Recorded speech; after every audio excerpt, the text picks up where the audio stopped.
Hello everyone, welcome back to Cat's Writing and Reading Nook.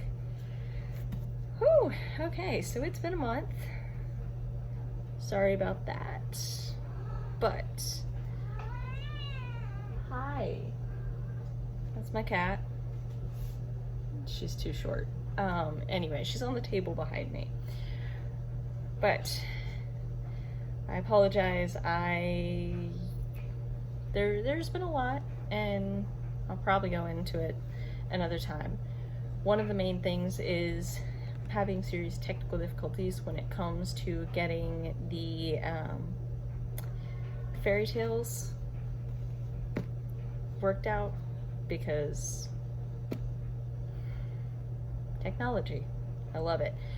But I will be cranking more of those out for y'all and giving y'all a little more exposure to the various stories of the world. But today, we're going to talk about one of my favorite things, and that is sea monsters. So I've been on kind of a kick lately with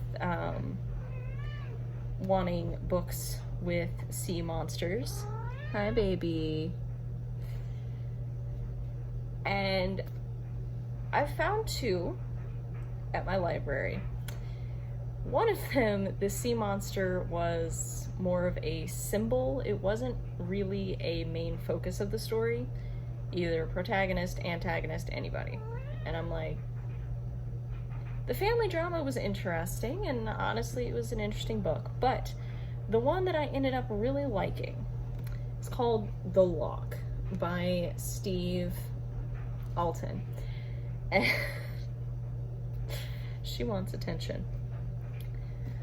And this book has a sea monster.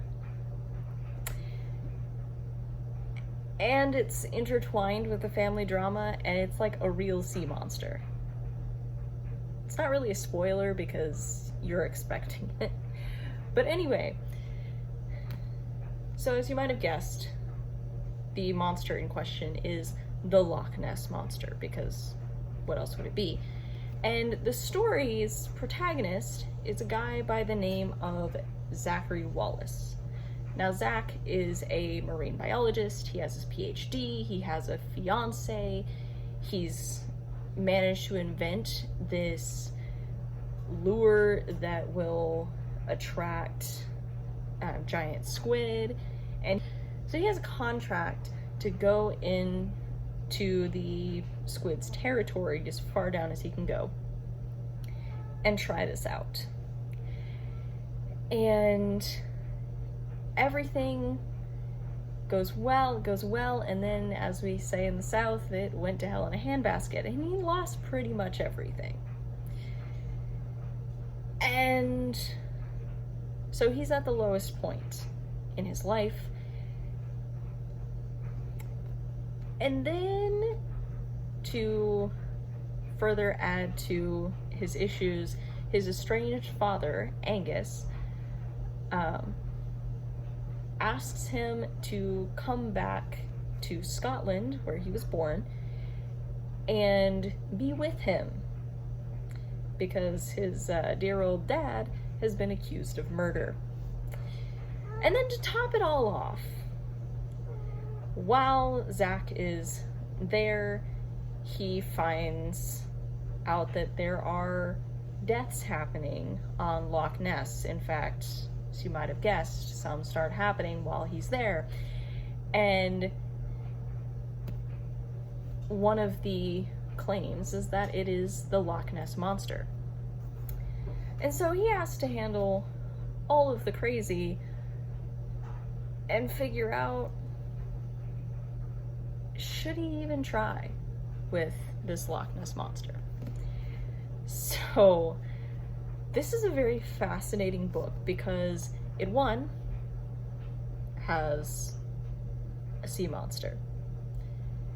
Two, it does have a lot of family drama. There is a ton of family drama, and it's quite fascinating.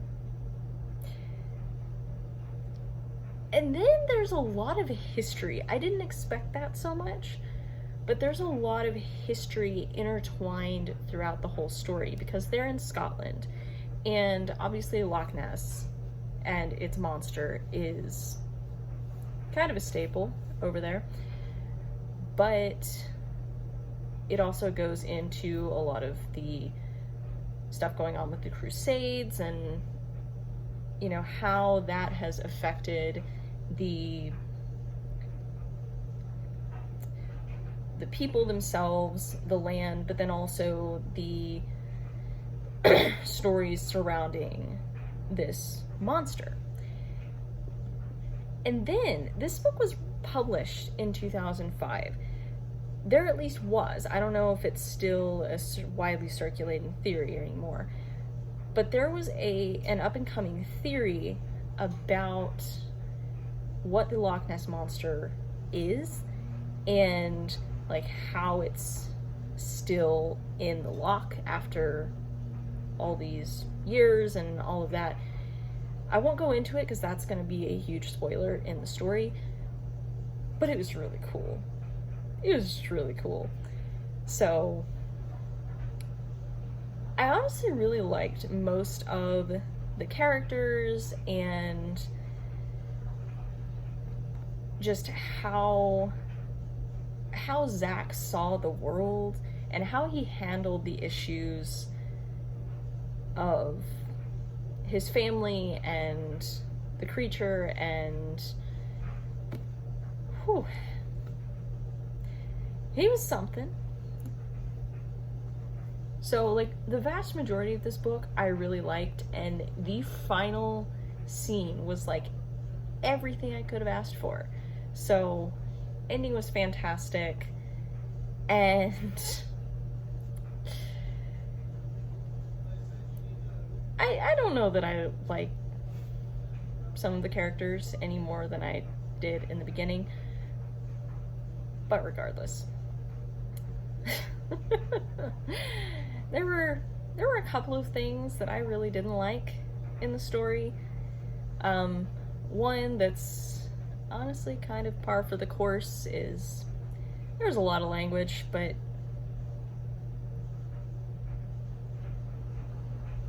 yeah, with a lot of the characters involved, it's like, okay, yeah, they're gonna say stuff like that.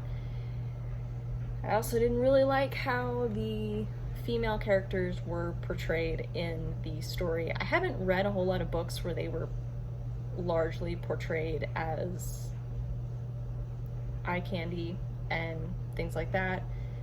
You could make the argument that those were what the characters were looking for in a woman, but still, it was frustrating, and I did not like it. But again, the majority of the story I did really enjoy it. I would say adults, maybe like high school, late or high school, just based on some of the topics discussed.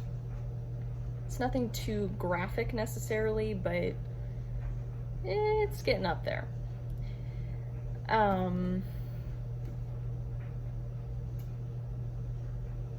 Yeah, if you like science and history and mythology and so many things, this book has quite a lot, really. So with this next school year, I am still working on the schedule for videos and what all I'm gonna do. So probably once a month I'm going to be doing a fairy tale, doing a couple of book reviews, and then probably doing a viewer's choice on the other one. So we shall see. And I will do my best to get that scheduled and get that ready for y'all. Project Wyvern is still going steady. I'm still trying to get that finished before the end of August, so that I can go back and revise and edit everything and get that published. So I hope you guys have a great rest of your week, and happy reading, everybody.